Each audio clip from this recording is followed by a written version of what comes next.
Hi, my name is Nicole with So Much More. In today's video, we'll be hand binding a quilt. We'll be going over the supply list and also how to thread your needle. We'll cover the basic binding stitch and also conquer those pesky corners as well. The last part is sewing the final knot. Visit my website for your supply list. And while you're watching, if you see something that you like, give me a thumbs up and don't forget to subscribe to my channel. You're going to need some basic sewing items. I like to use this brand of thread. It already has a waxed coating and it's less likely to tangle during the stitching process. And the next item is a thimble. I'm going to show you 3 different thimbles in this video. There's this little silicone thimble that sticks to the tip of your finger. And there's this leather fingertip thimble that has a little metal coin inside. And then there's a thimble that's the finger size thimble that has an elastic band in the knuckle. And my favorite binding needle is the Richard Hemming & Sons Milliner size 10. It's a longer and a very sharp needle. I found it to work really well. And I also recommend a small pair of scissors, like these little embroidery scissors, and some clips.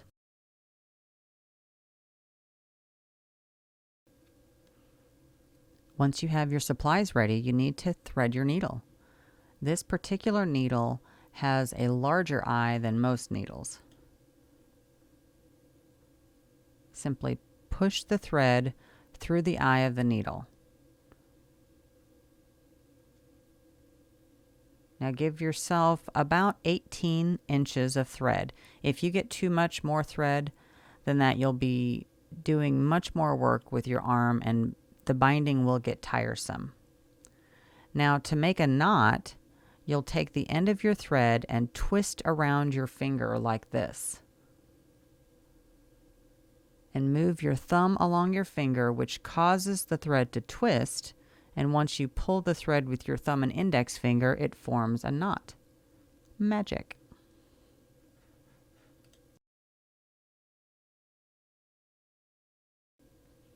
To prepare for binding your quilt, take your attached binding and fold it over, and then secure it with clips.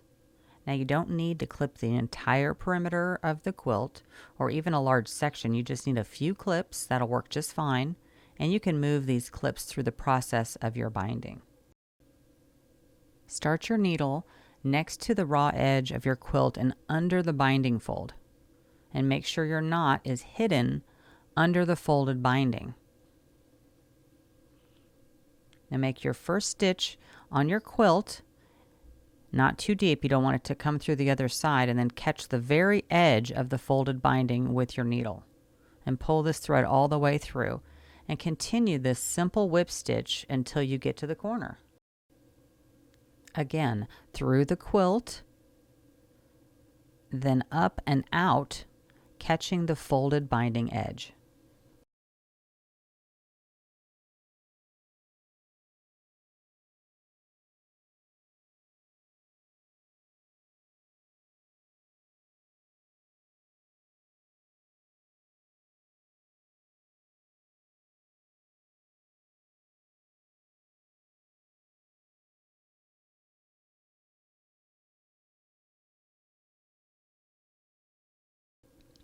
Now here is a thimble I wanted to show you. This is a silicone thimble that has adhesive on the back and it sticks to your fingertips.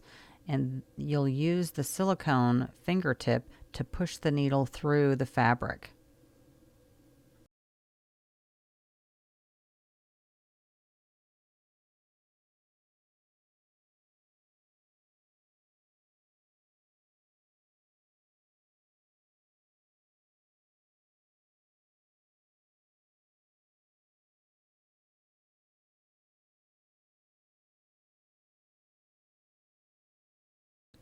And now we're coming to a point in the binding process that can get a little tricky.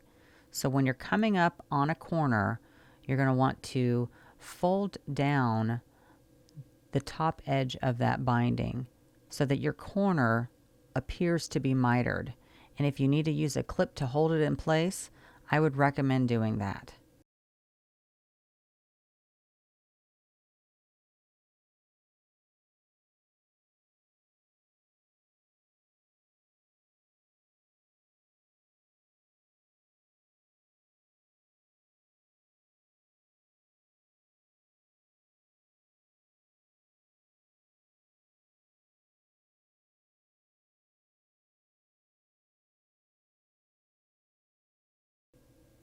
Begin like your basic whip stitch and come out and up through the mitered bottom corner of the top folded binding. Take another stitch from near that same position and come out and up through the corner of the quilt.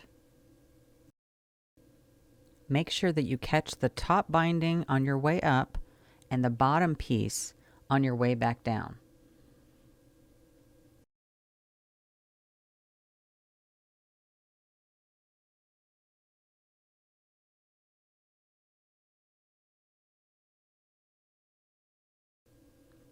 Continue with the basic binding whip stitch through the rest of the side.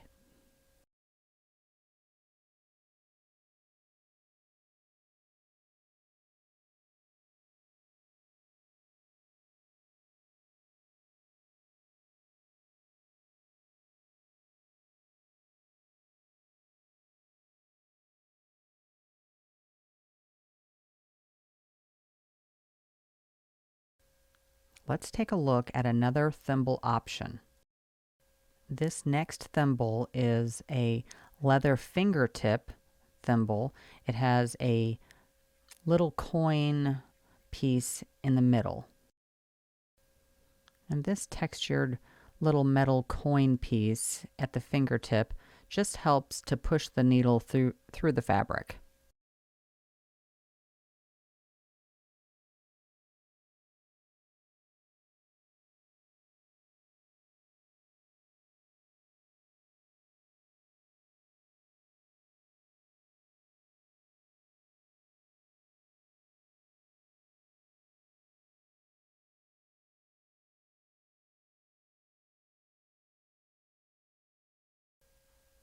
And this last thimble is a leather thimble that covers your entire finger. It does have some elastic around the knuckle so that you can bend your finger. I think it would be almost impossible for me to recommend a specific thimble. You really need to try the different ones out. There's more out there in the market than just the 3 that I've shown you here today. I keep these 3 different choices in my sewing kit, and I switch them off and on.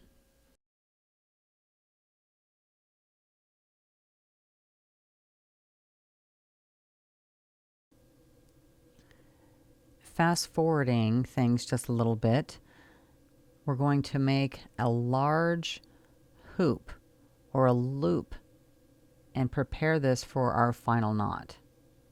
So I've made a large hoop here. See how that's just an open hoop? I'll bring my needle not completely all the way through. Then I'm going to catch that new thread and pull that all the way taut until it makes a knot on its own.